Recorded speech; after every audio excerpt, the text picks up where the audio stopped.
त्याची अपेक्षा आहे, त्याची आवश्यकता आहे. आता बघा काय झालंय की $1 ट्रिलियन अर्थव्यवस्था, विकसित भारत, महाराष्ट्राची वाटचाल, या सगळ्या गोष्टींच्या संदर्भात एकतर विरोधी पक्षाच्या मनात फार मोठी गल्लत आहे, तो विषयच त्यांनी समजून घेतलेला नाही. किंवा आता मी असं कसं म्हणून समजून घेतलेलं नाही, इतके हुशार लोक बसलेले आहेत समोर, त्यामुळे ही देखील शक्यता आहे की त्यांना समजलेलं आहे पण लोकांना याच्यामध्ये संभ्रमित करायचं आहे. आणि म्हणून अशा पद्धतीनं मुद्दे त्या ठिकाणी मांडले जात आहेत. खरं म्हणजे मी असं म्हणेन की ही जी काही $1 ट्रिलियन इकॉनॉमी वगैरे आपण जी काही म्हणतोय, मंजिलें और भी है, रास्ते और भी है.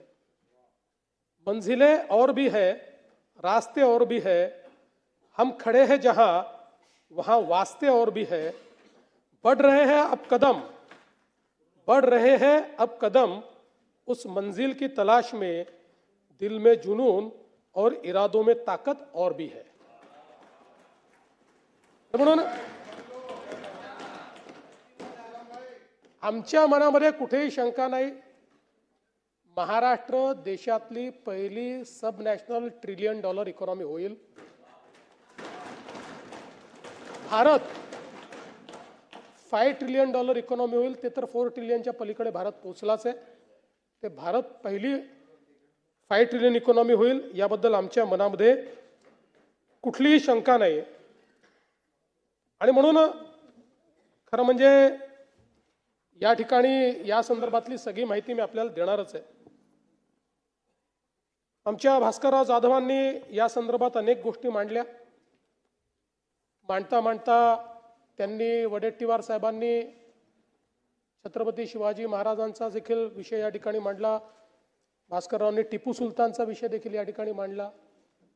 पहिल्यांदा तर मी एक गोष्ट सांगतो की आमचा आक्षेप कशाला आहे. आता टिपू सुलतान चांगले होते का वाईट होते याच्यावर आक्षेपच नाही, त्याच्यावर चर्चा कितीही करू. आक्षेप या गोष्टीला आहे की ज्यावेळेस कोणी हे म्हणतं की टिपू सुलतान छत्रपती शिवरायां एवढे मोठे राजे होते, याला आक्षेप आहे. ज्यावेळी असं म्हटलं जातं की छत्रपती शिवरायां एवढाच गुणगान टिपू सुलतानचा केला पाहिजे, त्याला आक्षेप आहे. आणि तुम्हाला एक गोष्ट सांगतो, दुर्दैवाने या देशाच्या इतिहासाशी जी छेडछाड करण्यात आली त्यामध्ये वर्षानुवर्ष आम्हाला हे शिकवलं की टिपू सुलतान महान राजे होते, पण हे कधी सांगितलं नाही की 75,000 हिंदूंची आणि 33,000 नायरांची कत्तल करणारे देखील तेच टिपू सुलतान होते. नाही शिकवलं आम्हाला. ते इंग्रजांशी लढले सांगितलं, पण कशा करता लढले? स्वतःचं राज्य वाचवायला लढले. आता खरा इतिहास ज्यावेळेस सापडतोय, आणि तुमच्या माहिती करता वर्षानुवर्ष या देशामध्ये सरकारने 70 वर्ष NCERTच्या पुस्तकामध्ये मोगली साम्राज्याला 17 पानं दिली आणि छत्रपती शिवरायांना 1 पॅरेग्राफ दिला, 1 पॅरेग्राफ. आता मोदी सरकारने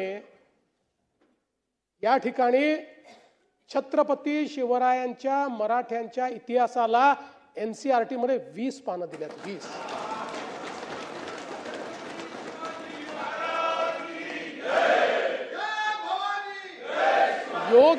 योग्य वेळी जर आपण नीट इतिहास शिकवला असता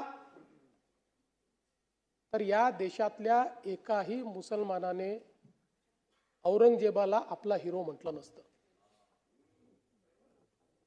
पण आपण खरा इतिहास काय आहे तो कधी शिकवलाच नाही. आणि म्हणून मला त्याच्याकडे जायचं नाही. आपण पुन्हा $1 ट्रिलियन इकॉनॉमीकडे येऊ परत.